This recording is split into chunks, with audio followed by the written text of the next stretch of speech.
ठीक है। तो देखिए आज का जो टॉपिक है हमारा, कल हम लोग कहाँ तक पढ़े थे? ऋग्वैदिक काल की भौगोलिक विशेषता पढ़े थे ना। तो आज का जो हमारा टॉपिक है वो टॉपिक हमारा क्या है? ऋग्वैदिक राज्य। आज का टॉपिक क्या है?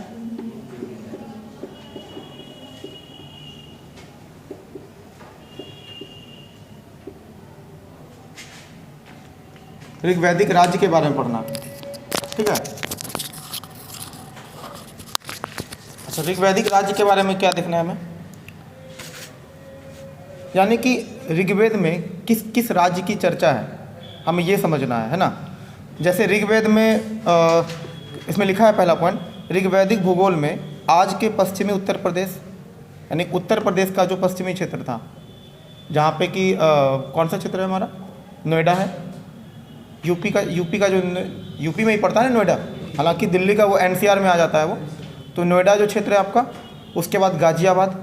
तो वर्तमान में जो गाज़ियाबाद है वो भी कहाँ पर है? पश्चिमी उत्तर प्रदेश में है। पूर्वी यूपी में अगर हम बात करेंगे तो यहाँ पर आपका बलिया, सहारनपुर ये सब आ जाता है, जो कि बिहार के कल्चर से काफ़ी कुछ मिलता जुलता है। आप एक चीज़ गौर कीजिएगा, पूर्वी यूपी जो होता है और पश्चिमी यूपी जो है, दोनों में यही डिफरेंस है।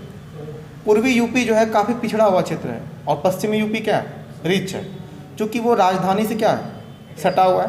तो राजधानी से सटे होने के कारण क्या है, वो काफ़ी एक आर्थिक रूप से काफ़ी बढ़िया है। यूपी के हिसाब से अगर आप देखिएगा तो पश्चिमी यूपी का जो है, मतलब कि वहाँ पे लोगों का जो है इनकम काफ़ी अच्छा है, अमीर लोग ज़्यादा उधर रहते हैं। तो ऋग्वेद में कौन कौन से राज्य की चर्चा है? जैसे आज का जो पश्चिमी उत्तर प्रदेश है, हरियाणा, पंजाब, राजस्थान, गुजरात, संपूर्ण पूरा पाकिस्तान और दक्षिणी अफगानिस्तान का समावेश है। हालांकि इसका नाम भले अलग अलग दिया होगा, उसमें पुराना नाम कुछ और होगा, लेकिन यही चीज़ का चर्चा वहाँ पे दिखता है। पंजाब के आसपास के क्षेत्र की चर्चा है, उसके अलावा हरियाणा का चर्चा है, आपका राजस्थान का चर्चा है। घग्गर नदी की जब बात करते हैं तो घग्गर नदी का राजस्थान वगैरह से होते हुए वो बहती थी, तो सरस्वती नदी। उसके अलावा गुजरात, तो गुजरात में भी था, और पूरी का पूरा पाकिस्तान। अच्छा, काबुल नदी के बारे में हम पढ़े थे ना कल, तो काबुल नदी को ही पुराना नाम क्या था? कुबा नदी। और वो किस क्षेत्र में बहती थी? तो अफगानिस्तान में बहती थी। ये सारा चीज़ हम लोग पहले भी देख चुके हैं। उसके बाद सेकेंड पॉइंट है कि ऋग्वेद में उल्लेखित नदियों, पहाड़ों और प्रदेशों के नाम से इसके भौगोलिक क्षेत्र की जानकारी मिलती है। यानी कि ऋग्वेद में कई प्रकार के नदी का नाम मिलता है, जैसे गंगा का भी नाम है, यमुना का भी नाम है, सरस्वती का नाम तो खैर बार बार होता है, बार बार है। अच्छा, पहाड़ों का चर्चा भी है, कई सारे पहाड़ का भी चर्चा है, प्रदेश का चर्चा है। ये सारा चीज़ हम लोग देख चुके थे पहले भी। अच्छा, ऋग्वेद के नदी सूक्त में 21 नदियों का उल्लेख है, जिसमें से कि पूर्व में गंगा, पश्चिम में कुबा, ये कल पढ़ा चुके थे ना। ये सारा चीज़ हमारा हो चुका था कल। तो आज का जो टॉपिक है वो ऋग्वैदिक भौगोलिक विशेषता ना होकर के ऋग्वैदिक राज्य। अच्छा, ऋग्वेद के 7वें मंडल में दशराज युद्ध का चर्चा है। ऋग्वेद के 10वें मंडल में दशराज युद्ध, सॉरी 7वें मंडल में दशराज युद्ध। दशराज युद्ध का मतलब है कि एक राजा सुदास एक तरफ अकेला था और बाकी उधर क्या था? 10 राजा था। मतलब एक अकेला व्यक्ति जो है 10-10 लोगों से लड़ रहा था। और आप देखिए कि वो 10 लोगों को हराया। वो सबसे मज़ेदार बात देखिए, सभी को उन्होंने हरा दिया। तो राजा सुदास जो है सभी को हरा दिया। तो उन्हीं का चर्चा है। राजा सुदास त्रिशु कुल के थे। तो किनकी चर्चा हो रहा है? राजा सुदास, राजा सुदास दशराज युद्ध में थे और 10 राजाओं को उन्होंने हराया, जो कि त्रिशु कुल का भरतवंशी राजा था। किस वंश के थे ये? भरतवंशी थे। ये क्या थे? भरतवंशी। और किस कुल के थे? त्रिशु कुल के भरतवंशी थे। और उसके विरुद्ध लड़ने वाला 10 राज्यों के राजा का वर्णन है। तो अलग अलग कौन कौन सा राजा था? जैसे अगर हम 10 राज्य के राजा की बात करें, उसमें कौन कौन है? पुरु, यदु, तुक्ष, ये अलग अलग क्षेत्र का राजा का नाम है। मतलब पुरु का अलग राजा, वो पुरु क्षेत्र का नाम है। उसी तरह यदु क्षेत्र का नाम है, वहाँ के अलग राजा थे। उसके बाद त्रुक्ष है, अनु है, दुहर है, आलीन है, पख्त है, भालन है, सिबी है और रिसानीन है। इस तरह से और भी, मतलब 2-3 और मिसिंग होगा इसमें। जैसे कितना हो गया? 1 2 3 4 5 6 7 8 9 10, हाँ 10 आ गया। ये 10 के 10 राजाओं को उन्होंने हरा दिया। मतलब भरतवंशी अकेला सभी को उन्होंने क्या किया? हरा दिया। अच्छा, पहले जो जैसे देखिए अभी जो नया नाम जैसे भी कि पट हरियाणा का जो क्षेत्र है, तो हरियाणा का जो कुरुक्षेत्र है उसको पहले क्या बोलते थे? पुरु। तो पुरु जो आप देख रहे हैं वो क्या था? हरियाणा का ही पुराना क्षेत्र है, पुराना नाम था। उसके अलावा रावी नदी के पूर्व में जो था, तो रावी नदी के पूर्व में जो क्षेत्र उसको त्रिशु बोलते थे। रावी नदी जहाँ पे हड़प्पा था उसी के अगर पूर्व के बात करें, जहाँ पे पंजाब का क्षेत्र है वहाँ पर क्या बोलते हैं उसको? त्रिशु। उसके बाद सिंधु नदी के पश्चिम में काबुल नदी तक, मतलब सिंधु नदी से लेकर के इधर सिंधु नदी था तो काबुल नदी तक, काबुल के क्षेत्र तक है, ये जो बीच का जो शहर एरिया था सिंधु नदी से लेकर के काबुल नदी का जो क्षेत्र था, यहीं पे कौन कौन था? आलिन था, पख्त था, भालन था और सिबी था। ये सारे क्षेत्र की बात यहाँ पर दिया हुआ है। इसमें क्या लिखा है? इंपॉर्टेंट बात क्या लिखा है कि भरत कुल के लोग जिनके नाम पर संपूर्ण भारत का जो नाम पड़ा वो इन्हीं के नाम पर पड़ा होगा ना, इसी भरतवंशी के नाम पर क्या पड़ा होगा? आगे चल के नाम इसका क्या पड़ा? इस देश का नाम क्या पड़ा? भारत पड़ा। तो भारत कुल के लोग जिनके नाम पर संपूर्ण देश का नाम भारतवर्ष पड़ा, ऋग्वैदिक काल में सबसे महत्वपूर्ण था। वे सरस्वती और यमुना के बीच के प्रदेश में बसे हुए थे। यानी कि कहाँ पर थे? सरस्वती और यमुना। सरस्वती नदी मान लो ये राजस्थान में घग्गर नदी, यमुना नदी इधर से बहती है, यानी कि जो बीच का जो क्षेत्र है, यानी कि वर्तमान हिसाब से जो राजस्थान का जो क्षेत्र आप देख रहे हो, राजस्थान का जो क्षेत्र आप देख रहे हो वहीं पर क्या था? भरतवंशी। मतलब एक तरह से भरत कुल का बात अगर करो तो जो बॉर्डर का एरिया समझते हो ना, जो पाकिस्तान और भारत के जो बाउंड्री पर जो राजस्थान का जो बाउंड्री पड़ता है उसी क्षेत्र में क्या था? भरतवंश रहते थे। एक कबीला था पहले, एक छोटा सा कबीला था, और कबीले का साइज क्या होता है? धीरे धीरे बढ़ने लगता है और एक समय के बाद इसका नाम साम्राज्य हो जाता है। जैसे जनपद से ही महाजनपद कैसे बना? क्योंकि एक समय क्या जो 16 जनपद था, जैसे कि मान लो एग्जाम्पल के तौर पर मगध को समझते हैं, मगध भी तो कभी ना कभी बहुत छोटा रहा होगा, काफ़ी छोटा प्रदेश था, और एक समय के बाद क्या हो गया? बड़ा होते चला गया। तो पहले फिर जनपद और फिर क्या हो गया होगा? महाजनपद।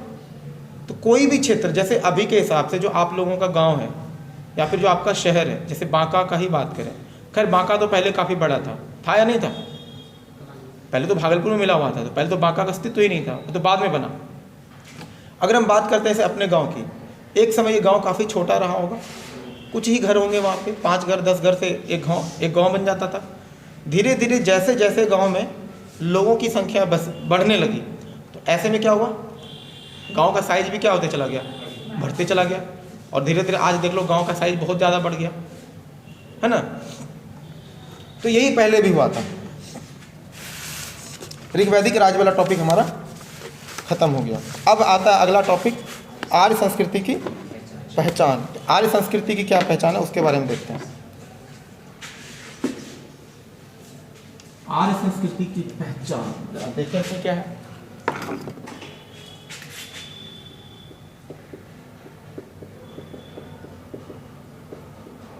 आर्य संस्कृति की पहचान। अब देखिए, अभी तक हालांकि ये बात क्लियर नहीं है कि आर्य मूलतः कहाँ के थे, अभी भी इस पर रिसर्च चल रहा है। और कुछ रिसर्च में ये चीज़ बताया गया है, जो अभी हाल फिलहाल जो रिसर्च आया है उसमें ये चीज़ बताया गया है कि आर्य जो है वो यहीं के थे। और जो पुराना रिसर्च जिसके हिसाब से जो बुक लिखा हुआ है जो हम लोग पढ़ते हैं उसके हिसाब से क्या है, आर्य कहाँ के थे? वो लगभग ईरान के आसपास से आए होंगे। और ईरान से जो ईरान या कैस्पियन सागर जहाँ पर है वहीं पर लोग वहाँ पर जो आर्य लोग थे मूलतः ईरान से आए हुए थे, और वो लोग पाकिस्तान का क्षेत्र से होते हुए भारत एंट्री किए थे इधर से। ऐसा माना जाता कि आर्य कहाँ के थे? मूलतः ईरान के आसपास के क्षेत्र के थे, कैस्पियन सागर के आसपास के जो क्षेत्र वहीं पे रहते थे। वे लंबे समय तक छोटे छोटे समूहों में कहाँ आए? भारत आए। मतलब एक ही बार में आर्य तो नहीं आए होंगे, इतना तो कंफर्म है कि अगर सपोज इधर मान लेते हैं कि आर्य विदेशी थे, तो कोई भी विदेशी एक ही झुंड में तो नहीं आएगा, और ऐसा थोड़ी अचानक से मतलब 1000 2000 3000 की संख्या में आएगा और बस जाएगा। नहीं, पहले छोटे छोटे झुंडों में आता है, समूहों में आता है। जैसे पहली बार जब लोग यहाँ से गए होंगे दिल्ली कमाने के लिए, तो क्या सभी लोग चले गए थे क्या? पहले गांव के कुछ लोग जाते हैं, जब उनको लगा कि वहाँ रहने से हमें बहुत ही फ़ायदा है, बहुत बढ़िया है, ऐसे में क्या होगा? फिर उसके बाद जो कई लोग होंगे जो उनके पीछे पीछे जो उनके रिश्तेदार वगैरह होते हैं, कोई भाई होता है, कोई भतीजा होता है, कोई चाचा होता है, अब सबको धीरे धीरे वो क्या करेगा? अपने गाँव से लेकर के जाएगा। और इससे क्या होता है? माइग्रेशन बढ़ता है, प्रवसन। इससे क्या होता है? एक जगह से लोग माइग्रेट होकर के कहाँ जाके बस गए। आज शहरों की जो जनसंख्या आप देख रहे हो लगातार बढ़ रही है कि नहीं घट रही है? बताओ, बढ़ ही रही है। चूँकि लोग शहर क्यों जा रहे हैं? अपने रोज़गार के लिए। वहाँ पर रोज़गार के साधन ज़्यादा हैं, वहाँ पे सुविधाएं ज़्यादा हैं गांव की तुलना में। हर तरह की सुविधाएं, चाहे वो स्वास्थ्य की सुविधा हो या फिर शिक्षा की सुविधा हो, अलग अलग हर एक प्रकार की सुविधाएं वहाँ पर काफ़ी बेहतर है। तो लोग निश्चित रूप से कहाँ प्रवेशन करेंगे? गाँव से शहर की तरफ जाएंगे ना। तो आर्य को भी लगा हुआ हो सकता है। आर्य जो थे, अगर हम उनके एक तरफ से अगर हम मान भी लें कि आर्य लोग विदेशी थे, तो निश्चित रूप से जो यहाँ की जो बसावट थी, जो भारत में जो हड़प्पा काल के आसपास का जो बसावट था, यहाँ पे नगरीकरण हम लोग चल रहा था, नगरीकरण का दौर था और लोगों का जीवन शैली रहन सहन काफ़ी शानदार था।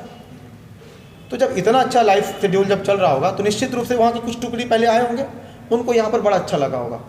हाँ, यहाँ पर सुख सुविधाएं बहुत, कोई चीज़ का दिक्कत नहीं, खेती सबसे अच्छा होता है। सबसे खास बात क्या है, यहाँ पर एग्रीकल्चर ज़बरदस्त होता है, बारिश टाइम पे होती है। क्या लगता है ईरान में बारिश होती इतनी क्या? वहाँ पर लोगों की इस तरह ज़िंदगी है क्या? नहीं है। तो ईरान की अगर आप ज़िंदगी देखते हो, ईरान में तो वहाँ का तो क्लाइमेट ऐसा है कि वहाँ पर खेती करना बहुत मुश्किल है। वहाँ पर तो आज भी आप देख लीजिए कि दूसरे देशों पर वो भोजन के लिए निर्भर रहते हैं। कच्चे तेल को बेचते हैं, एक्सपोर्ट करते हैं, तो बदले में वो अनाज वगैरह दूसरे देश से खरीदते हैं। तो वहाँ की भौगोलिक परिस्थिति बहुत ख़राब है। हो सकता है कि कुछ लोग समूह बनाकर यहाँ आए, उसके बाद उनको यहाँ अच्छा लगा, फिर जब वो वापस गए होंगे तो और लोगों को लेकर आए, और धीरे धीरे करते करते ईरान से वहाँ से लोग माइग्रेट करते हुए लोग कहाँ पहुँच गए? भारत। अब जब वो लोग भारत आएंगे तो वो लोग अपने साथ साथ वहाँ की सभ्यता और संस्कृति भी लेकर आएंगे। बात समझ में आ रहा है? तो भारत की सभ्यता और संस्कृति वो वहाँ से सीधा कहाँ लेके चले आए? इंडिया, भारत आ गए। अब आर्य लोगों का अपना देवता अलग थे। आप देखते हो वो इंद्र की पूजा करते थे, इंद्र की पूजा करना उनको बहुत पसंद था।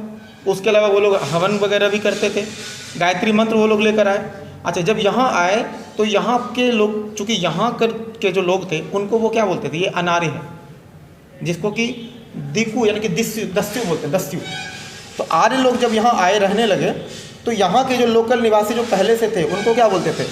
दस्यु। उनको क्या बोलते थे? दस्यु। खुद को आर्य, आर्य का मतलब क्या होता है? श्रेष्ठ। वो बोले कि आर्य का मतलब क्या होता है? अच्छा, दस्यु को तो श्रेष्ठ बोलते नहीं है। अच्छा, वो ये जो है यहाँ के निवासी थे। अच्छा, आर्य का पूजा करने का तौर तरीका, रहन सहन का तौर तरीका बिल्कुल अलग था और इन लोगों का तरीका अपना अलग था। अब जब ऐसे में जब दो कल्चर के लोग अगर एक जगह इकट्ठा होते हैं, दिक्कत होता है कि नहीं? बहुत दिक्कत होता है। वो मतलब कॉन्ट्रडिक्शन चलेगा आपको। कुछ समय के बाद धीरे धीरे जब एक व्यक्ति जब दूसरे व्यक्ति से काफ़ी कुछ सीखने लगता है। आप देखिए ना कि जब मान लीजिए कभी इस शहर में आप रहिएगा तो जो रूम पार्टनर आपका होता है, ऐसा ज़रूरी है कि वो आपके ही क्षेत्र का होगा या आपके ही विचारों वाला होगा? नहीं ना। लेकिन एक समय के बाद धीरे धीरे जब शुरू में रहते हैं दिक्कत होता है पहले कि पता नहीं यार कैसे एडजस्ट होगा, उसका खान पान का तौर तरीका अलग है, आपका अलग है। कभी देखिएगा अलग अलग जब रूम पार्टनर मिलते हैं एक साथ तो क्या होता है? शुरुआत में दिक्कत होता है, लेकिन धीरे धीरे क्या होता है? एक समय के बाद आदमी एडजस्ट हो ही जाता है। और जब व्यक्ति एडजस्ट हो जाता है फिर तो दिक्कत ही नहीं, फिर आपको वो अच्छा लगने लगता है। तो यही हुआ आर्य के साथ भी। आर्य जब यहाँ आए तो यहाँ के लोगों के साथ शुरुआत में ना उनके साथ मतलब थोड़ा सा ट्यूनिंग मैच नहीं कर रहा था। लग रहा था इसके साथ हम कैसे रहेंगे, इनको तो पूजा पाठ करना भी नहीं आता है, वो तो हमारे भगवान को पूजते भी नहीं है। तो उनको लगा अच्छा इसको हम सिखाते हैं, रुको। तो शुरुआत में तो ये लोग सीखने के लिए भी तैयार नहीं थे। हम काहे सीखेंगे, तुम्हारा भगवान को हम क्यों पूजेंगे? तो फिर धीरे धीरे करके हो सकता है कि ये बाद में उनके भगवान को पूजना शुरू कर दिए। अच्छा, इनके आचार विचार को थोड़ा थोड़ा वो भी अपनाने लगे। तो दास दस्यु जिसको आप कहते हो, बाद में जाकर के क्या हुआ कि आर्य के साथ इनका जो है अच्छा खासा कॉम्बिनेशन बन गया और फिर वो एक साथ रहने लगे। अब इसी चीज़ को फिर हम समझते हैं यहाँ पर जो दिया हुआ है। तो आर्य संस्कृति की पहचान में हम ये बता चुके हैं कि आर्य संभवतः उत्तर पूर्वी ईरान से या कैस्पियन सागर के समीप या क्षेत्र से यहाँ आए। वे लंबे समय तक छोटे छोटे समूहों में आए और पहले से बसे हुए लोगों के साथ रहने लगे। इसलिए भाषा और रहन सहन में क्या हुआ? मेल मिलाप होगा ना। जब एक साथ रहने लगेंगे तो दोनों का भाषा में भी मेल होगा और रहन सहन भी में क्या होगा? मेल मिलाप होगा। अब कहा जाता है कि आरंभिक आर्य जो थे, जो शुरुआत में जो ये लोग आर्य लोग आए, वो क्या थे? पशुचारी या फिर खाना बदोश थे। इनको जानवर पालना बहुत पसंद था। आप समझ सकते हो वो किस क्षेत्र में रहते थे? ऐसा क्षेत्र जहाँ पर कि उतना ज़्यादा मतलब खेती वगैरह नहीं होता, लेकिन घास वगैरह थोड़ा बहुत हो जाता है कि हम जानवर को पाल सकते हैं। आज आप देखिए ना वहाँ पे लोग जानवर पालते हैं कि नहीं? आज भी ईरान वगैरह में आपको कुछ ना कुछ जानवर मिलेगा। खेती करने से ज़्यादा वो लोग क्या प्रीफर करते हैं? जानवर पालना। देखिए जहाँ का जैसा भूगोल होता है ना, व्यक्ति का व्यवसाय वैसा ही होता है, उस एरिया का व्यवसाय वैसा होता है, बिजनेस। अब मान लीजिए तटीय क्षेत्र में जो लोग रहते हैं, कोस्टल एरिया में जो रहते हैं, जो समंदर के नज़दीक जिनका घर होता है, उनका व्यवसाय क्या होगा? मछली पकड़ना। अब राजस्थान के लोगों से हम थोड़ी उम्मीद करेंगे कि वो उनको मछली पकड़ना आता होगा। समझ रहे बात को? तो जो जिस भूगोल में रहते हैं उनका व्यवसाय भी वैसा ही हो जाता है, और उसके भूगोल की वजह से उनका सभ्यता और संस्कृति का भी क्या होता है? वैसा दिखता है आपको। सभ्यता संस्कृति भी उसी हिसाब से एडजस्ट होता है। अब देखो फेस्टिवल भी तो उसी हिसाब से मनाते हैं। अब देखिए हम लोग यहाँ पर तिल संक्रांत मनाते हैं कि नहीं? करते हैं कि नहीं? उसके बाद ये एक और नेमान, तिल संक्रांत, ये जो फेस्टिवल होता है, अब ये सब जो अनाज से रिलेटेड है, खेती से रिलेटेड होता है कि जब हम लोगों का धान का क्रॉपिंग हो जाता है उसके बाद ये फेस्टिवल मनाते हैं। आप देखते होंगे कि असम का बिहू भी अलग तरह से मनाया जाता है, ओणम दक्षिण भारत का। फिर यहाँ का देखिए, अब वहाँ का फेस्टिवल डिपेंड करता है वहाँ के भूगोल पर कि वहाँ का भूगोल कैसा है। तो आरंभिक आर्य क्या थे? पशुचारी थे, उनको जानवर पालना बहुत पसंद था, खास करके उनको गाय सबसे ज़्यादा पसंद था। अच्छा, आरंभ में आर्य का क्या उन लोगों को? हाँ, घोड़ा से भी वो लोग परिचित थे। हालांकि हड़प्पा काल के लोग घोड़ा से परिचित नहीं थे, लेकिन जो आर्य लोग आए वो घोड़ा से परिचित थे, क्योंकि वहाँ पे घोड़े का इस्तेमाल होता था। आरंभ में आर्य का उत्तर भारत के विभिन्न स्थानीय लोगों से क्या रहा? अब शुरुआत में जब ये आया होगा तो लोगों से क्या रहा? अच्छा रिलेशन तो नहीं रहा होगा। शुरुआत में शत्रुता रही थी, ठीक है। और इन स्थानीय लोगों को वो क्या बोलते थे? ये दस्यु बोलता था, ये दस्यु है। दस्यु का मतलब क्या? शत्रु है, गुलाम, जो कहना सकते हो, दुश्मन आप कह सकते हो। दास, या इसको आप दस्यु भी कह सकते हो या फिर दास भी कह सकते हैं।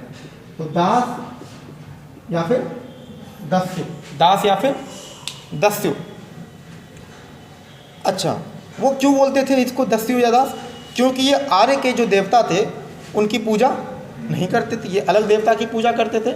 और वो अब उनके देवता को, अगर आर्यों के देवताओं की ये पूजा करेंगे नहीं तो निश्चित रूप से वो इन पे क्या रहेंगे? नाराज होंगे। और यहाँ के लोगों क्या बोलते थे? दस्यु। लेकिन बाद में क्या हुआ?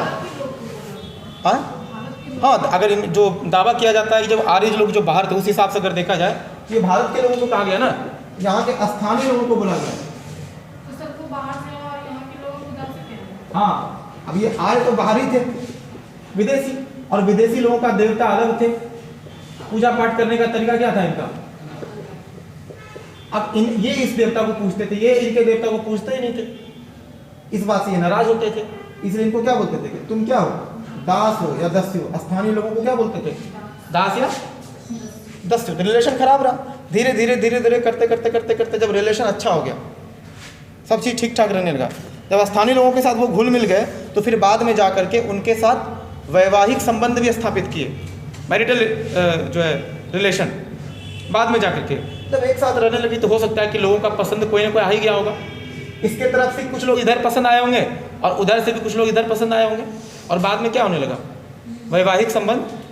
अच्छा, आप लोग सुनते होंगे कि कई सारे हिंदू लोग मुस्लिम में शादी करते हैं, मुस्लिम लोग हिंदू में शादी करते हैं। आमतौर पे वो शादी कौन करेगा? अब आप समझिएगा, मेरी बात को ध्यान समझिएगा, आमतौर पे कैसे होता है। मान लीजिए एक ऐसे क्षेत्र की कल्पना करते हैं, मान लीजिए बहुत बड़ा एरिया, यहाँ पर हो सकता है 50 घर मुस्लिम का है, 40 घर मान लो हिंदू का है, 30 घर मान लो सिख का है, और मान लो 10 घर यहाँ पर पारसी या ईसाई का है, ठीक है। अब देख लो 10, 30, 40, 50, 90, 40, 130 घर है मान लो। अब जब ये सारे लोग एक ही जगह रहेंगे, एक ही जगह रहना मजबूरी है क्योंकि सबका घर यहीं पे बना हुआ है, तो क्या ऐसे लोग जाति प्रथा फॉलो करेंगे? क्या चल पाएगा? खास करके मान लो कि जो शुरुआत में बसे होंगे, शुरुआत में जैसे कि दादाजी मान लो ज़मीन लिए होंगे, घर बनाए होंगे, उनको शुरू में बड़ी दिक्कत हुआ होगा, ये मुस्लिम है, ये दूसरा जाति का है, हम लोग हिंदू हैं तो हिंदू की परंपरा। लेकिन जैसे उसका अगला जनरेशन आएगा वो मानेगा क्या? क्यों नहीं मानेगा? क्योंकि दादाजी तो चलो ठीक है, उनका बचपन अलग तरीके से बीता, लेकिन उनका जो बेटा है, उनका बेटा का हो सकता है कि बचपन जो है वो इन्हीं लोगों के साथ बीता, बचपन में इनके साथ खेला कूदा, कभी ईसाइयों के साथ खेलता था, कभी सिख के साथ। तो दोस्त में, अब दोस्त तो कोई भी हो सकता था ना, जब आप किसी के साथ बचपन से ही घुले मिले हुए रहोगे, आप उनसे नफरत कर पाओगे क्या? नहीं कर पाओगे, क्योंकि आर्य लोग तो बाहर से आए थे, तो शुरुआत में वो नफरत करने लगे, जस्ट लाइक इसी की तरह। लेकिन धीरे धीरे जब घुलने मिलने लगेंगे, वैसे ही जब ये फैमिली, जब ये कॉलोनी जब धीरे धीरे बसने लगेगा, तो एक दूसरे से वैवाहिक संबंध स्थापित होगा कि नहीं होगा? भाई कोई ना कोई किसी को पसंद तो आ ही जाएगा। जब सामने में ही सब रहना है, वहीं पे रहना है, तो डेफिनेटली है कि कोई ना कोई किसी को पसंद आएगा। तो ऐसे में क्या होगा? वैवाहिक संबंध होगा ना। अब वहाँ पर जाके कुछ चिल्लाने वाला तो नहीं होगा ना, जिहाद हो गया, जिहाद हो गया। अभी कुछ लंपट नेता लोग जो हमारे कहते हैं ना, क्या बोलते हैं उसको, लफ्ज़ जिहाद, है ना, लफ्ज़ जिहाद। हालांकि हम ये इस चीज़ से इनकार नहीं कर रहे कि कुछ लोग हैं जो सैडो माइंडसेट के होते हैं, कुछ लोग ऐसा करते हैं, शादी ही इसी मकसद से करते हैं कि दूसरे धर्म को नीचा दिखाना है। अब ऐसे जो घटिया किस्म के लोग होते हैं, फिर उनको तो लव का मतलब ही नहीं पता है, लव क्या होता है, प्यार क्या होता है। तो जिस व्यक्ति को प्यार ही नहीं पता है, तो फिर वो जिहाद नहीं समझ सकता है। क्योंकि जिहाद का असली मतलब क्या होता है? जिहाद का मतलब होता है, जो असली मतलब होता है, वो होता है अपने बुराइयों के खिलाफ लड़ना, ना कि किसी दूसरे को नीचा दिखाना। ये जिहाद नहीं होता है। अब लोग जिहाद का मतलब समझते हैं धर्म युद्ध। अब यहाँ पे धर्म का किस सेंस में? आपके अपने अंदर जो कमी है उसके खिलाफ लड़िए ना, जो आपके अंदर बुराई है उसके खिलाफ लड़िए। ये हुआ जिहाद का असली मतलब, ठीक है। पड़ोसी वाले भैया को जगा दीजिए, है ना, दोपहर में थोड़ा सा होता ही है, नींद तो आता ही है ना। तो देखिए यहाँ पर जिहाद का मतलब समझ में आया आपको? तो शुरुआत में उनको भी लगा ये मेरे तौर तरीके से नहीं चलता। अब देखिए ये फैमिली में क्या होगा, कभी भी कट्टरता आएगा क्या? इस तरह से अगर लोग एक साथ रहेंगे तो कट्टरपंथी विचारधारा आएगा, सांप्रदायिकता आएगा? नहीं आएगा। इसलिए आप देखते होंगे कि खास करके दंगे कहाँ होते हैं? दंगे वहाँ होते हैं, मान लीजिए कि ये पूरा एरिया हिंदू का है और यहाँ पर मान लीजिए मुस्लिम का है, यहाँ पर हिंदू का है, यहाँ पे, अब ये पूरा का पूरा एरिया है, यहाँ पे मान लीजिए कि 100 घर है, 100 घर यहाँ पे हिंदू का, अब मान लीजिए यहाँ पर 50 घर क्या है, मुस्लिम का है। अब जब एक ही कम्युनिटी के लोग एक ही साथ रहेंगे, तो ऐसे में दूसरे धर्म के खिलाफ उल जुलूल बातें उठना आम बात है। हम आपको खुल के बता रहे हैं, हम अपने गांव का एग्जांपल दे रहे हैं, या फिर और भी ऐसे कई सारे गांव हैं जहां पर कि एक ही जाति के लोग एक साथ अगर आपको मिल जाएगा रहने के लिए, वहाँ के लोगों में राड़पना खतरनाक तरीके से होता है। कहते हैं कि जो राड़पना, समझ रहे हो आप? राड़पना का मतलब उसके अंदर जो एक गजब का कट्टरता आ जाता है उसके अंदर।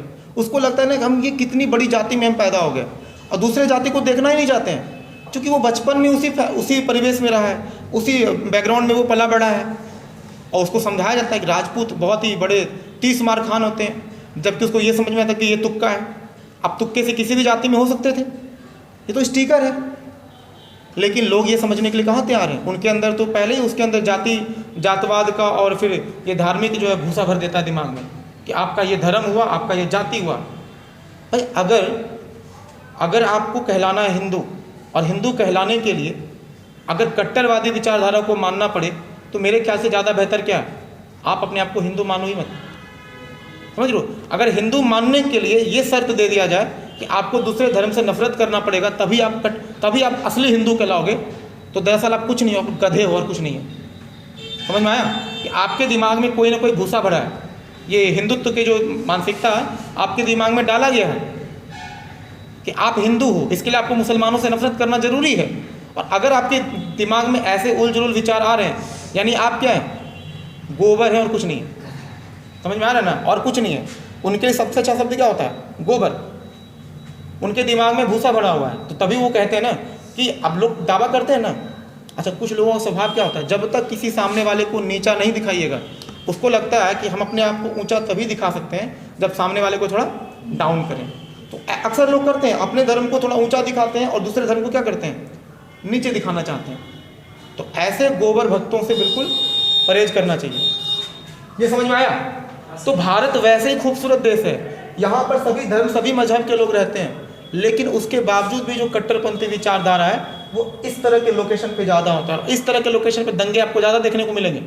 अब ये अपने आप को हिंदू हिंदू एकजुट करेंगे, यहाँ पर क्या होता है, एकजुट करेंगे सब, हम लोग सभी हिंदू हैं। और मान लीजिए किसी एक बच्चे से हमें झगड़ा हो गया किसी छोटे से बात पर, तो यहाँ के लोग क्या बोले, अरे तुमको मुसलमान का बच्चा जो है हिंदू के बच्चा को मार देगा, इतना मजा लोगे है, चल देख लेते हैं। अब ये यहाँ से हमला करेगा, मान लीजिए कुछ लोगों को ये अटैक किया, तोड़ा फोड़ा मारा पीटा, फिर यहाँ से भी कुछ तो रिप्लाई होगा। और ऐसे में क्या होगा, सांप्रदायिकता का माहौल बनेगा कि नहीं बनेगा। लेकिन अगर मान लीजिए यही मुस्लिम इसके बगल में होते या फिर यही हिंदू इसके आसपास में होते, तो क्या ये हमले होते, झगड़ा होता? क्या यहाँ पर झगड़ा होगा? अब यहाँ पर शर्मा जी का घर है, आगे सिंह जी के घर है, यहाँ पर जो है बगल में खान सर का घर है। अब इस तरह का अगर माहौल होगा आसपास में, आप लड़ पाओगे? अब आपको अपने कम्युनिटी को लामबंद करने के लिए, इकट्ठा करने के लिए आप एक भीड़ जुटा ही नहीं पाओगे। ये जो कहते हैं, ये जो आंदोलन करने के लिए क्या होता है, भीड़ जुटाना पड़ता है, आप कम्युनिटी बना ही नहीं पाओगे। ये जो अलग अलग होता है ना, अपने कम्युनिटी को एक जगह इकट्ठा नहीं कर पाओगे। तो ऐसे में क्या होगा, कभी इसमें यहाँ पर ना हिंदू एक होगा, ना यहाँ पर मुस्लिम एक होने की बात करेगा, ना सिख इकाई एक होने की बात करेगा। ऐसा ज़रूरत भी नहीं है ना। बेहतर क्या है, हिंदू मुस्लिम सिख ईसाई चाहे जो भी हो, सभी को एक होना ज़रूरी है, ना कि अपने अपने धर्म में सभी को एक होना ज़रूरी है। तो ऐसे में यहाँ पर सांप्रदायिकता का माहौल बनेगा क्या?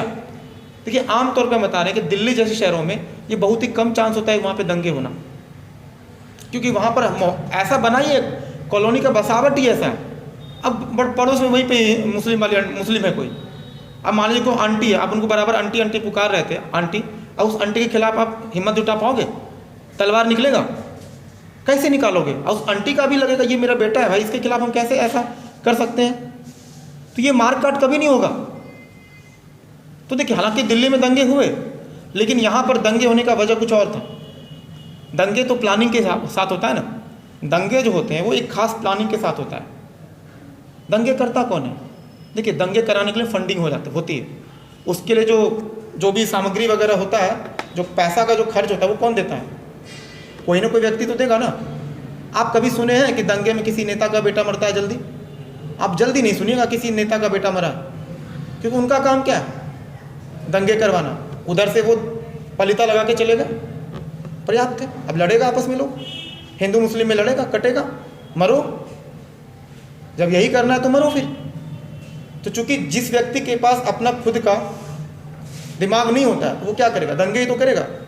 तो कुछ लोगों की जो पैदाइशी जो होती है वो इसी मकसद से होती है कि बस वो ज़िंदगी भर हिंदू मुस्लिम करते रहेगा, और वो एक दिन हिंदू मुस्लिम करते करते मर जाता है और उसका कुछ नहीं होता है। वो तो ज़िंदगी का मजा ले ही नहीं पाया, वो तो सब दिन कट्टरता के हिसाब से जिया। तो आर्य लोग भी शुरुआत में बहुत कट्टर थे, लेकिन बाद में क्या हुआ, धीरे धीरे जब यहाँ आकर के रहने लगे, बसने लगे, तो एक समय के बाद क्या होने लगा, मेल जोल होने लगा। देखिए, ये पुराने थीसिस के हिसाब से कह रहे हैं। देखिए, जब दो व्यक्ति एक जगह पे रहने लगता है ना, उनके खान पान रहन सहन में क्या होता है, मेल जोल होने लगता है। अभी आप ही लोग क्लास में आ रहे हैं ना, सब लोग, सबकी विचारधारा धीरे धीरे सबका अलग अलग है पहले से, लेकिन एक साथ क्लास करते करते क्या होगा, विचारधारा में क्या होगा, मेल मिलाप होने लगेगा। देखिए, जो व्यक्ति ना मान लीजिए किसी दूसरे धर्म या कम्युनिटी से नफरत करता हो, आपको एक तरीका बताते हैं। मान लीजिए कि कोई मुस्लिम है, उसको हिंदुओं से घोर दिक्कत है, मतलब कट्टर टाइप का है। अब उनको एक सज़ा बस ये मिले कि आपको किसी हिंदू के साथ 3 से 4 महीना रहना पड़ेगा, वो भी रूम पार्टनर के तौर पे, बस यही सज़ा है। अगर आप ये चीज़ नहीं फॉलो, मान लीजिए कोर्ट की तरफ से ऐसा सज़ा मिल जाता है उसको, या तो ये सज़ा मान लीजिए, या तो आपको फांसी पे लटका देंगे।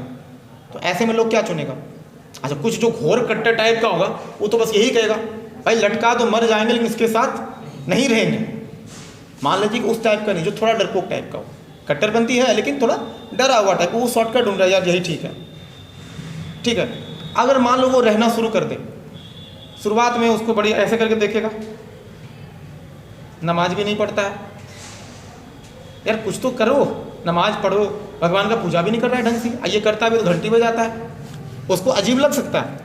लेकिन जब 2 महीना 4 महीना रहते रहते उसके खिलाफ जो दिमाग में चला, जो पूर्वाग्रह था उस मुस्लिम को, जो हिंदू के खिलाफ जो पूर्वाग्रह था, एक समय के बाद धीरे धीरे रहते रहते क्या होगा, खत्म हो जाएगा। अच्छा, इसी प्रक्रिया में क्या होगा, वो जो हिंदू लड़का है उसके भी मन में अगर मान लो मुस्लिमों के प्रति अगर पूर्वाग्रह है तो उसका भी क्या हो जाएगा, खत्म। तो फिर बाद में लगे यार फालतू में कौन कह रहा था कि मुस्लिम बुरे होते हैं, वो भी कह रहा था कि जो हिंदू बुरे होते हैं।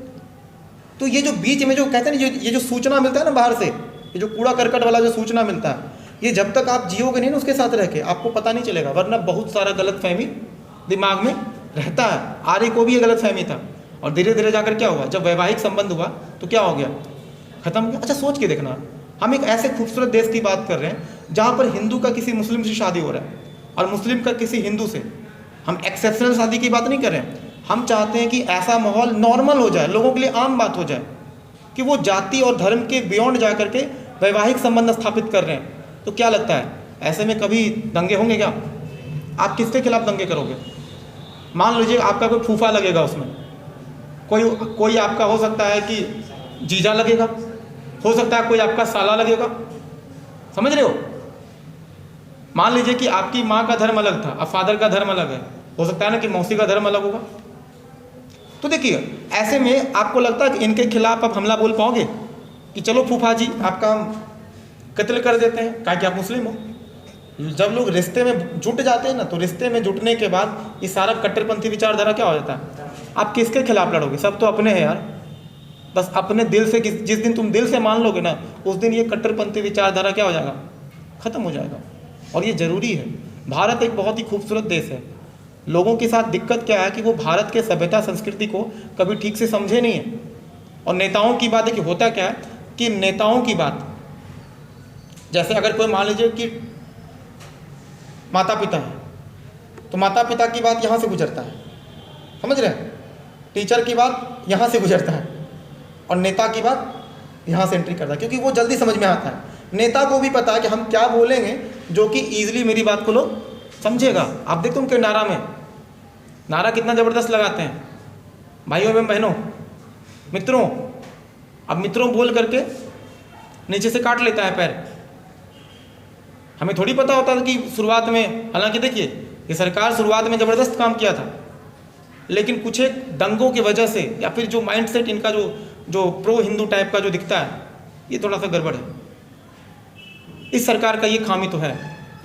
हालांकि हम ये नहीं कहते कि जो विपक्षी जो सरकार है, जो कांग्रेस, वो भी दूध का धुलावा नहीं है। कहने का मेरा सेंस क्या, हम ये आपको एग्जांपल इसलिए दिए कि कभी भी नेता को खास करके जो करंट में जो चल रहा है उसको अपना आदर्श बनाने की गलती मत कीजिएगा, वरना आपका माइंडसेट उनके हिसाब से काम करेगा। क्योंकि नेताओं की क्या है, वो कभी भी पलटी मार जाते हैं। कभी भी वो आज बीजेपी थे, कल के कांग्रेस में आ जाएंगे। समझ में आ रहा है ना? तो ये सारी बातें थी। तो शुरुआत में आर्यों के साथ भी ऐसा ही था। अब देखिए आर्य सबसे पहले पंजाब में बसे। तो भारत का जो पंजाब का जो क्षेत्र था, ये जो पंजाब का जो क्षेत्र है, यहाँ पर से एंट्री मारे तो सबसे पहले आर्य कहाँ पर आए? पंजाब में आके बसे। चूँकि बॉर्डर पे वही हमारा एरिया, तो आर्य सबसे पहले पंजाब में बसे और फिर धीरे धीरे वे कहाँ गए? दक्षिण पूर्व की ओर बढ़कर दिल्ली के उत्तर। क्या चीज़ अभी कंफर्म नहीं है ना। जब तक ये चीज़ कंफर्म नहीं है तो हम पुराने रिसर्च को ही मानना पड़ेगा ना। अभी वो रिसर्च चल रहा है, अभी कुछ भी ऐसा श्योरिटी नहीं मिला है, ठीक है? तो अभी फ़िलहाल जो हमारे पास जो पुराना है उसी के हिसाब से देखना पड़ेगा ना हमको। तो शुरुआत ये पंजाब में आए और पंजाब के बाद धीरे धीरे कहाँ गए? दक्षिण पूर्व, यानी कि इधर और इधर गए होंगे ना। दक्षिण जैसे कि ये दिशा में चाहिए, जैसे नॉर्थ है, ये साउथ है, ये ईस्ट और ये वेस्ट है। तो दक्षिण पूर्व का मतलब कि इधर जाएगा ना। ये किधर जाएगा? इधर। ये धीरे धीरे गंगा नदी के किनारे जाकर के बसने लगेंगे दिल्ली से होते हुए। मतलब यमुना के पास भी बसे, गंगा के पास भी बसे। उस समय यहाँ पर ही क्या बढ़ती थी, जिधर से ये जा रहे थे इसी जगह पर सरस्वती नदी बहती थी। परंतु इस नदी का सूख जाने से आर्य लोग धीरे धीरे पूर्व की ओर गंगा घाटी में आगे बढ़े और वहीं जाकर के बसे। एक समय के बाद क्या हुआ? सरस्वती नदी सूख गई। जब वो नदी सूख जाएगा तो फिर वो कहाँ बढ़ के चले जाएंगे? कहाँ चले जाएंगे? गंगा नदी के किनारे। और यही था हमारा क्या, आर्य संस्कृति का पहचान वाला टॉपिक हमारा क्या हो गया? कंप्लीट। समझ में आया? कहीं दिक्कत नहीं हो ना? मेरे ख्याल से डिटेलिंग ठीक ठाक है और सांप्रदायिकता पे भी ठीक ठाक बात हुआ है इसमें। हम सिर्फ एक टॉपिक को वहाँ पे लिए थे और सांप्रदायिकता पे इतनी सारी बातें पर्याप्त है।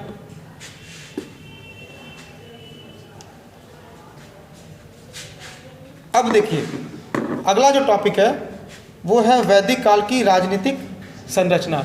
मतलब वहाँ पे प्रशासन वगैरह कैसे होता था, राजा का क्या क्रम वगैरह था। तो क्या है? वैदिक काल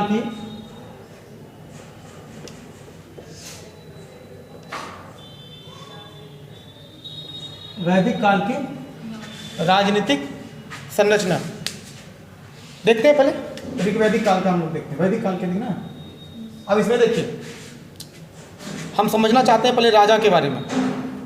राजा, अच्छा राजा कौन बनता था उस समय? वैदिक काल के टाइम में राजा कोई भी बन सकता था। जिसमें दम होगा वही राजा बनेगा ना। अब जो इस बात की गारंटी ले कि इस कबीले की हम सुरक्षा कर सकते हैं, इस कबीले की सुरक्षा के लिए हमारे पास पर्याप्त ताकत है, और हम गारंटी लेते हैं कि आपके कबीले की हम सुरक्षा करेंगे, यहाँ के जो जानवर वगैरह है उनकी सुरक्षा हम करेंगे, तो ऐसे में राजा हम उसको बना सकते हैं ना। ठीक है, यानी कि हम ये कह सकते हैं कि राजा के पास, या राजा के बारे में ये कह सकते हैं कि राजा कौन होता था? कबीले का मुखिया। तो राजा कौन होता था? कबीला मतलब क्षेत्र, कबीला। जैसे मान लीजिए छोटा सा क्षेत्र है, जब लोग मान लो कि छोटा सा क्षेत्र में रहते होंगे, मान लो वहाँ पे 5 घर 10 घर 20 घर होगा, उसको क्या बोलते हैं? कबीला। जैसे जैसे ये कबीले का साइज बड़ा होते जाएगा तो यही क्षेत्र एक समय के बाद साम्राज्य बन जाएगा। कबीला का मतलब एक छोटा समूह। कबीला का मतलब क्या होता है? कम लोगों का समूह होता है। तो पहले लोग कबीले में रहते थे, छोटा छोटा, मतलब जैसे अभी के हिसाब से अगर समझते हो, जैसे गांव में टोला समझते हो ना, ई टोला ऊ टोला, अभी भी रहता है ना। ये टोला भी एक तरह से कबीले का ही रूप है। मान लीजिए आपका टोला है, कितना 10 घर 20 घर होगा, 25 30 घर 40 घर होगा, तो पूरा गांव तो नहीं है ना। इसी टोला से कई सारा टोला मिलके क्या बनता है? गांव बनता है। तो देखिए, तो कबीला, तो ये राजा क्या होता था? कबीले का मुखिया होता था। कबीले का मुखिया था राजा। क्या था? कबीले का मुखिया। अच्छा, राजा एक प्रकार का क्या था? सरदार भी तो था। मुखिया का मतलब क्या? एक प्रकार की क्या था? सरदार था, जिसे प्रायः उसके बल और शौर्य के आधार पर चुना जाता था। इनको जो चुना जाएगा वो किस आधार पर? यानी इसकी एलिजिबिलिटी कह सकते हो। चुनने का आधार क्या था? बल और शौर्य। शौर्य का मतलब आप तरह देख सकते हो कि आपका धाक कैसा है, समझ रहे हो?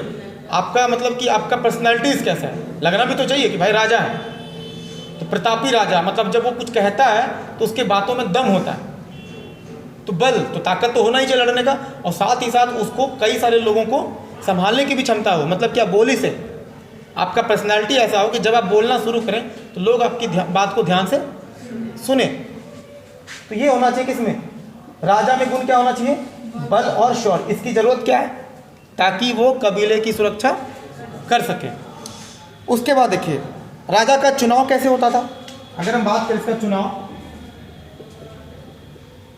कैसे होता होगा, चुनाव कैसे राजा चुने जाएंगे? यानी कि बल और शौर्य की परीक्षा होगी ना। तो देखिए, तो राजा अपने कबीले का रक्षक था। अच्छा, चुनाव जो होता था इसका, वो कबीले की आम सभा के माध्यम से होता था। मतलब आम सभा मतलब क्या? जिसको समिति कहते थे। इसका जो चुनाव होगा, समिति कुछ लोगों का समूह था, समिति को ही क्या बोलते थे? आम सभा। मतलब कुछ लोगों के समूह को क्या बोलते थे? आम सभा। और उसको क्या बोलते थे? समिति। तो राजा का चुनाव कबीले की आम सभा, जो समिति कहलाती थी, अपने राजा को चुनती थी। यानी कि इसी में से कोई राजा चुनाएगा ना। तो राजा का चुनाव कैसे होगा? जो गांव के कुछ लोगों का जो समूह है, उसी में से किसी एक व्यक्ति को क्या बनाया जाएगा? राजा। मतलब आपस में लोग तय कर लेंगे, हाँ भाई ये ठीक है। वोट पड़ता होगा, वोटिंग के माध्यम से होता होगा। तो जो वोटिंग होता था वो किसके माध्यम से होगा? इसी समिति से ही होगा ना। समिति क्या था? आम सभा। उस समय की आम सभा को क्या बोलते हैं? समिति। और इसी समिति से क्या चुन के आता था? राजा। जैसे अभी प्रधानमंत्री कहाँ से चुन के आता है?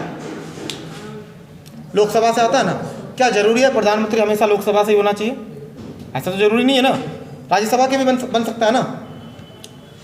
ठीक है, लेकिन सांसद बनने के लिए तो उसको लोकसभा या फिर राज्यसभा का होना पड़ेगा। ठीक है, तो राजा कौन था? राजा अपने कबीले का रक्षक था। राजा का काम क्या था? इस राजा का काम क्या था? सुरक्षा प्रदान करना। राजा का काम क्या था? सुरक्षा था। जो उस कबीले की मवेशी की रक्षा करता था, वो युद्ध में लड़ता भी था और कबीले की ओर से देवताओं की प्रार्थना भी करता था। तीन काम करता था। तो सबसे पहले क्या करेगा? जानवरों की सुरक्षा। तो कितना काम था इसके पास? जानवरों की सुरक्षा। उसके अलावा और क्या था? युद्ध भी तो लड़ेगा कबीले की तरफ से। युद्ध भी लड़ता था, युद्ध लड़ता था कबीले की तरफ से, क्योंकि युद्ध करने के लिए सबसे आगे वही रहेगा। उसके बाद और ये क्या करेगा?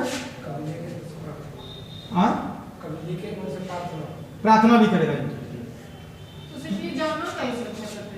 मेनली उनका देखा जाए तो जानवरों की सुरक्षा ज़्यादा इंपॉर्टेंट था, क्योंकि इनके लिए जानवर ही सब कुछ था। हमारे पास जो धन होगा उसी का सुरक्षा करेंगे ना। तो धन के रूप में हमारे पास क्या था? पशुधन था, जानवर था, है ना। तो देवताओं की प्रार्थना भी करते थे, देवताओं की प्रार्थना, देवताओं की। मान लो कि कभी उस कबीले में बाढ़ आ गया या सुखाड़ आ गया, अब तो डर लगेगा ना सबको। तो सब कुछ ठीक हो जाए यहाँ पर, उसके लिए क्या करते होंगे राजा?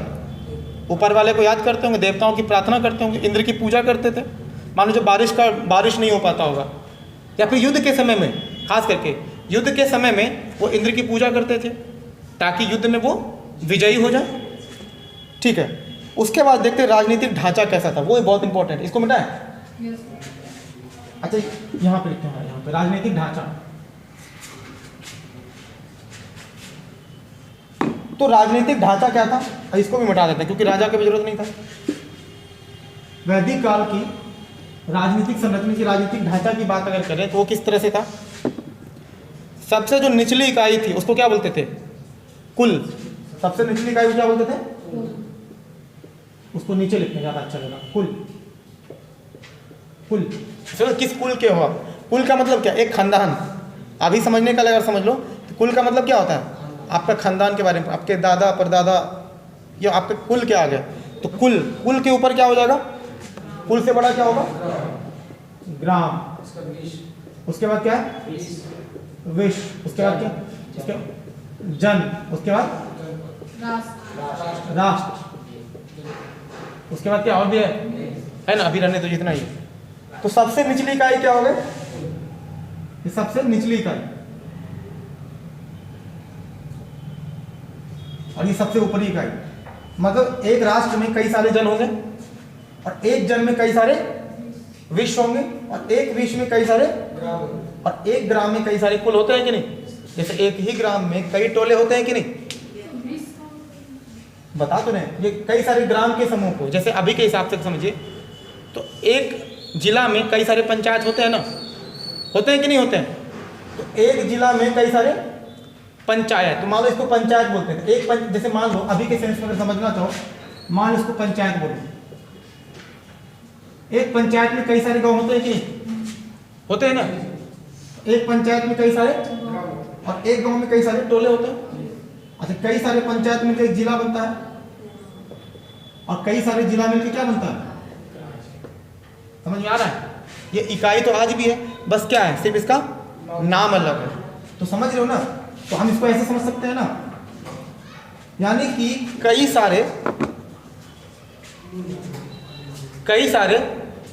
कुल मिलकर क्या बना होगा? एक ग्राम। समझ में आ रहा है ना? और कई सारे ग्रामों का समूह क्या बना होगा? विश्व बना होगा। और कई सारे विश्व मिलकर क्या बने होंगे? जन। और कई सारे जन मिलकर क्या बना होगा? राष्ट्र। जन ही बोलते थे।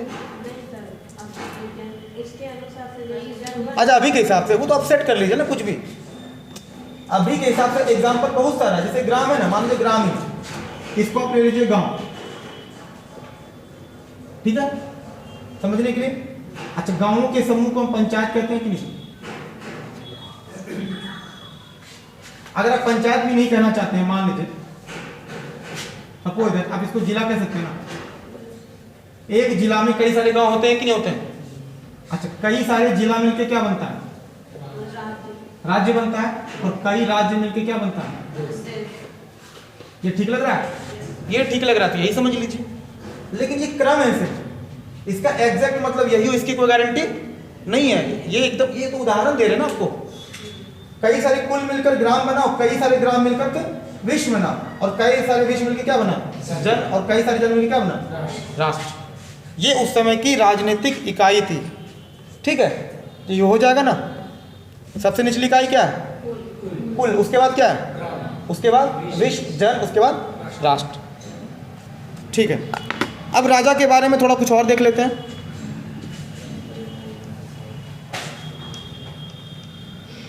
समझने में दिक्कत नहीं हो रहा ना? समझ में आ रहा है ना पूरा? अब देखिए, राजा के जो पदाधिकारी थे वो कौन कौन थे? ऐसे कीजिए, राजा के अधिकारी कर लीजिए, सबसे अच्छा। अधिकारी कौन होते हैं? जो राजा को उसके काम को करने में हेल्प करता हो, अधिकारी वही है ना। अब जैसे सबसे पहले तो ये समझना है कि राजा का जो अधिकारी था वो उसके अपने लोग थे या फिर कोई भी हो सकता था? अपने लोग होते थे। तो ध्यान दीजिएगा, नौकरशाही जो था वो क्या था, रक्त संबंधित था, मतलब वो राजा के अपने लोग होते थे। यानी कि राजा के जो अधिकारी, इसको कि नौकरशाही कहते हैं, नौकरशाही, वो रक्त संबंधित थे। रक्त संबंधित का मतलब क्या हो गया, वो उन्हीं लोगों को अपने पास अधिकारी बनाते थे जो उनके ब्लड रिलेशन में, क्योंकि वो उन पर ज़्यादा ट्रस्ट करते थे, क्योंकि राजा का जो सीक्रेट होता है वो अपने लोग ज़्यादा रखेंगे ना, इसीलिए जो राजा के जो अधिकारी थे, जो नौकरशाही था, वो क्या रखा था, रक्त संबंधित थे, अपने लोग थे। अब जैसे सेनानी, अब ध्यान से देखिएगा, राजा का अधिकारी बता रहे, सेनानी, दूसरा अधिकारी का नाम है पुरोहित, और तीसरा है अस्पस। हाँ अभी बता रहे हैं, बताए कहाँ, ये उनका अधिकारी। अब तीनों अधिकारी का नाम है सेनानी, पुरोहित और अस्पस। ये देखिए तीनों का काम क्या है। सेनानी का काम क्या है, इनका काम है योद्धाओं का नायक, जो हमेशा राजा के साथ रहता था, योद्धाओं का नायक। ये कौन था सेनानी,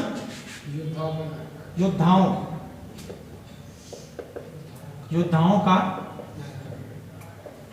यानी इनके पास, एक सेनानी के पास, इस अधिकारी के पास कई सारे योद्धाओं का समूह था, मतलब कई सारे लड़ाकू दल का समूह था। आप ऐसे कह लो, लठैत समझते हो ना, किसी एक लठैत व्यक्ति के अंदर बहुत सारे लोग होते हैं, वो एक बार फोन करेगा तुरंत 10 आदमी आ जाएगा, ऐसे लठैत हैं कि नहीं।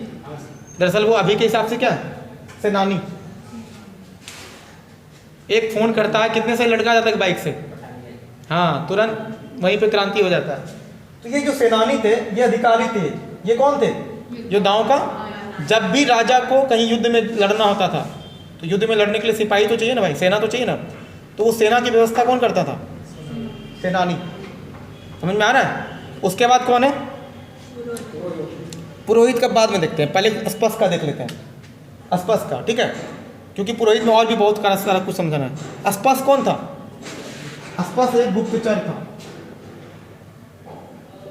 मतलब इसका काम क्या था, सभी जगह से सूचना इकट्ठा करना और राजा को चुपचाप बताना कि आपके टाइम ये हो रहा है, फिर आप देख लेना, आपके खिलाफ षड्यंत्र रचा जा रहा है और उम्मीद है कि आपको बहुत जल्दी गद्दी से हटाया जा सकता है।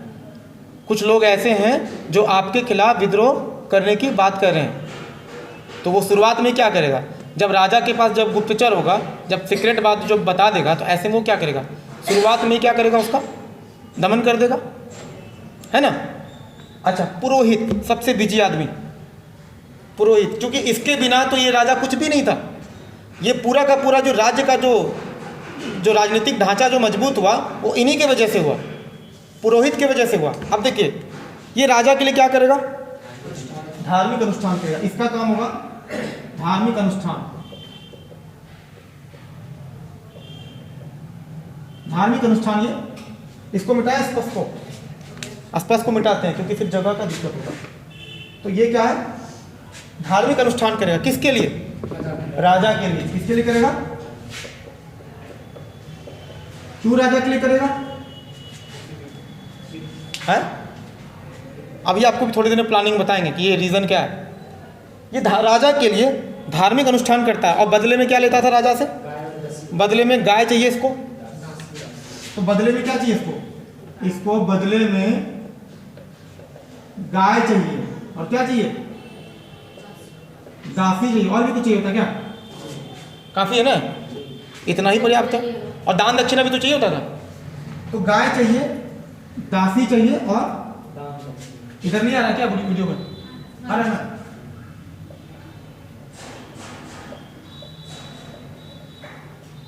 दान दक्षिणा चाहिए। अच्छा, गाय क्यों लेगा, ये तो समझ में आ रहा है। अरे गाय ही तो प्रमुख जानवर था वहां पे, धन के रूप में सबसे ज्यादा इस्तेमाल इसी का होता था। जिनके पास गाय है उनके पास दूध है। अभी भी तो गाय जिनके पास है, तो दूध से तो खैर, गाय से तो बहुत फायदा है। जलावन के लिए हमको वो उपला भी मिल जाता है, गोईठा, और दूध भी मिल जाता है हमको, समझ। अच्छा, गाय से एक और फायदा था कि अगर कोई मेहमान लोग आते थे तो जो छोटा सा जो बछड़ा होता था उसका भी काट दिया जाता था खिलाने के लिए मेहमानों को। हाँ, बीफ, हाँ, गाय का मीट, हाँ बिल्कुल बिल्कुल, हाँ मेहमान नवाजी के लिए जो आर्य लोग थे वो गाय खिलाते थे, बिल्कुल सही बात है। अजीब सा लग रहा होगा ना, हमें मालूम था अजीब सा लगेगा। नए वाले एनसीईआरटी में क्या किया है, चुपके से इस बात को हटा दिया, लेकिन पुराने वाले एनसीईआरटी में है, पूरा पढ़िएगा ठीक से, थोड़ा रोमिला थापर का बुक आप पढ़िएगा। और आज केरल भी चले जाइए ना, केरल में हिंदू लोग गाय नहीं खाते हैं क्या? खाते हैं कोई, हाँ केरल के हिंदू बीफ खाते हैं, उनको कोई दिक्कत नहीं है। एक बात समझिए, अगर कोई व्यक्ति गाय खाता है और उस हिसाब से आप उनके साथ जो है हम कहते हैं छी कितना गंदा है, गाय खाता है, आप भी तो बकरा खाते हो, मुर्गा खाते हो, मछली खाते हो, आप भी जानवर खा रहे हो, वो भी जानवर खा रहे हैं। एक व्यक्ति जो जानवर खुद खाता है वो दूसरे व्यक्ति जो जानवर खाता है उसको दूसरा देख करके बुरा लग रहा है, समझ रहे हो? इसी को कहते हैं हिपोक्रेसी। जब हम खुद ही खा रहे हैं जानवर, तो सामने भी जानवर जो खा रहा है उसको हम क्यों नीचे दिखा रहे हैं? आप भी उतने ही बड़े पापी हो जितना कि सामने वाला है, तो जानवर आप भी खा रहे हो, जानवर सामने वाला भी खा रहा है। तो केरल के जो हिंदू हैं वो खाते हैं, और कुछ लोग इसी वजह से नाराज होते हैं कि क्यों हिंदू अगर खाते हो तुम अपना धर्म भ्रष्ट कर दियो। अरे धर्म का गाय के साथ क्या कनेक्शन है? किसी का खान पान के हिसाब से अगर धर्म भ्रष्ट होने लगे, धर्म इतना कमज़ोर चीज़ तो नहीं है कि आपके खाने से ही धर्म आपका भ्रष्ट हो गया, समझ रहे हो? जो कुछ लोग कहते हैं ना हर वक्त उनका धर्म ही खतरे में आ जाता है, कुछ भी सवाल पूछो उनका क्या हो जाता है, धर्म खतरे में आ जाता है। भाई इतना कमज़ोर क्यों है आपका धर्म? हम तो उनसे यही सवाल पूछते हैं कि आखिर आपका धर्म इतना कमज़ोर क्यों है कि जैसे ही कुछ सवाल पूछते हैं आपका धर्म ही खतरे में आ जाता है। तो थोड़ा धर्म को मजबूत बनाओ। तो आप भी जानवर खा रहे हो, वो भी जानवर खा रहा है, और एक व्यक्ति जो खुद जानवर खाता है दूसरे व्यक्ति को मतलब कि देख करके उसका जो है चेहरा जो है उसका घृणा से भर रहा है। अब नागालैंड के लोग, हालांकि ध्यान दीजिएगा सारे लोग नहीं, नागालैंड की कुछ कम्युनिटी में वहाँ पे लोग कुत्ता खाते हैं, खाते हैं तो खाते हैं, वो उनका चॉइस है। आप चीन चले जाइए ना, चीन, वहाँ पे तो क्या नहीं खाया जाता है। तो क्या किसी के हाँ हाँ क्या चीज क्या नहीं खाते हम ये कह रहे हैं? आपको लगा कि ये कोई डिश है क्या? नहीं। तो देखिए वहाँ पर चीन में तो सब चीज़ खाया जाता है, तो क्या हम यहाँ पर कोई विदेशी आता है उससे नफरत कर पाते हैं क्या? ब्रिटेन के जो लोग आते हैं, जो गोरे गोरे जो कैमरा लेकर आते हैं इधर उधर भारत घूमने, इंडिया घूमने के लिए, वो भी सब चीज़ खाते हैं। हम नफरत करते हैं उनसे क्या? लेकिन अपने ही लोगों से नफरत क्यों करते हैं? क्योंकि वो अलग चीज़ खाते हैं इसीलिए। अरे हम तो वीगन हैं, हम तो मतलब कि एनिमल्स का कोई भी प्रोडक्ट हम यूज़ नहीं करते हैं। हमें तो जानवर को खाने वाले ही पसंद नहीं है, लेकिन क्या उनके साथ नहीं रहते हैं? रहते हैं कि नहीं? एडजस्ट करते हैं कि नहीं करते हैं? हालांकि समझाते हैं, मानते हैं तो ठीक है, वरना उनकी चॉइस है। हम किसी को ज़बरदस्ती नहीं करा सकते। अगर उनको अपना इच्छा होगा तो वो मानेंगे, नहीं तो हम ज़बरदस्ती करना तो और भी ज़्यादा गलत है ना? देखिए, तो राजा के लिए धार्मिक अनुष्ठान करता था, बदले में क्या चाहिए इनको? गाय। अच्छा, दासी का जरूरत इनको क्यों? भाई साहब को कहाँ गई इनको? ध्यान दीजिएगा, दास नहीं लिखा है, दासी। इंपॉर्टेंट बात ये है, दासी। इनको महिला ही मतलब महिला सहायक ही क्यों चाहिए? आप समझ में आ रहा है हम क्या कहना चाह रहे हैं? मेरी भाषा से आप समझ में आ रहा होगा। एक तो घर का काम भी कर दे, घर का जो काम होगा, घरेलू कार्य के अलावा, उसके अलावा अपनी भौतिक आवश्यकता, जिसको क्या आप कह सकते हो कि शारीरिक आवश्यकता, या इसी को दूसरे भाषा में आप ये कह सकते हो दैहिक सुख। अनुमान लगा पा रहे हो ये किस प्रकार के ये पुरोहित थे? और वहीं से कर्म कांड जो है ये शुरू हुआ। आपको भी ये पूरा जब बताने दीजिए, पहले इनका काम क्या था, उसके बाद आपको हम बताएंगे कि इनका ये ऐसा प्लान क्यों था। आखिर ये पुरोहित को रखने का सबसे मेन वजह क्या था, जरूरी ही क्यों था? अभी इसको पहले पढ़ लेते हैं, उसके बाद आपको बताएंगे। अच्छा, फिर भी इसके अलावा अच्छा एक चीज़ और था, दान दक्षिणा, ये तो आज भी चलता है, लेकिन इसके अलावा कुछ ऐसे पुरोहित हुए जो कि सच में वाकई में बहुत महान थे। इस बात को भूलना नहीं चाहिए। सारे पुरोहित को दासी चाहिए ऐसा जरूरी है क्या? नहीं चाहिए। लेकिन कुछ जो ऐसे पुरोहित हैं जो कि बहुत ही शानदार थे और उनका रिस्पेक्ट हम बिल्कुल करते हैं। तो कौन कौन से दो पुरोहित थे? दो पुरोहित थे, दो महान पुरोहित थे, जिनको एक है वशिष्ठ और दूसरा कौन है? इनका नाम तो पहले कई बार सुन चुका है, वशिष्ठ और विश्वामित्र। दोनों ही महान थे, वाकई में महान पुरोहित थे। अब जो वशिष्ठ थे वो थोड़ा रूढ़िवादी टाइप के थे। वशिष्ठ, रूढ़िवादी का मतलब क्या होता है? जो थोड़ा पुराने ख्यालात के होते हैं, जो पुराने विचारों को मानने वाले होते हैं, वो क्या होते हैं? थोड़ा रूढ़िवादी होते हैं। और जो विश्वामित्र थे, विश्वामित्र क्या थे? उदारवादी, ये थोड़ा प्रोग्रेसिव टाइप के थे, लिबरल, उदारवादी। उदारवादी का मतलब है ये किसी भी रूल रेगुलेशन में वो रिजिड नहीं होते थे। लोगों की उनकी इच्छाओं के हिसाब से, उनके प्रवृत्ति के हिसाब से जीने के लिए वो स्वतंत्र छोड़ते थे। कठोर दिल के ये नहीं थे। ये थोड़ा सा क्या थे? थोड़ा सा ये रिजिड। जैसे टीचर भी दो टाइप का होता है ना, एक होता है मास्टर साहब, एक होता है टीचर, शिक्षक। तो शिक्षक थोड़े नरम होते हैं, सॉफ्ट होते हैं, और मास्टर क्या होते हैं? वो डंडा लेके चलते हैं कि जब तक पिटाई नहीं लगेगा दिमाग में, भेजे में बात आएगी नहीं। और उनको इस बात पे पूरा यकीन रहता है, और इसीलिए क्या करते हैं वो बीच बीच में क्या करते हैं? ठीक ठाक पिटाई भी करते हैं। आप लोग तो बचपन में खूब खाए होंगे, लगा है क्या नहीं? जम के, तो जम के अमूमन सब खा ही लेते हैं एक बार। हाँ, क्या चीज़? रूढ़िवादी का मतलब पुराने ख्यालात का हो। जैसे हम आपको एग्जांपल देते हैं, लड़कियों को थोड़ा दायरे में रहना चाहिए, कपड़े ढंग का पहनना चाहिए, तरीके से बाहर निकलना चाहिए। ये कोई रूढ़िवादी व्यक्ति कह सकता है जो पुराने ख्यालात का होगा।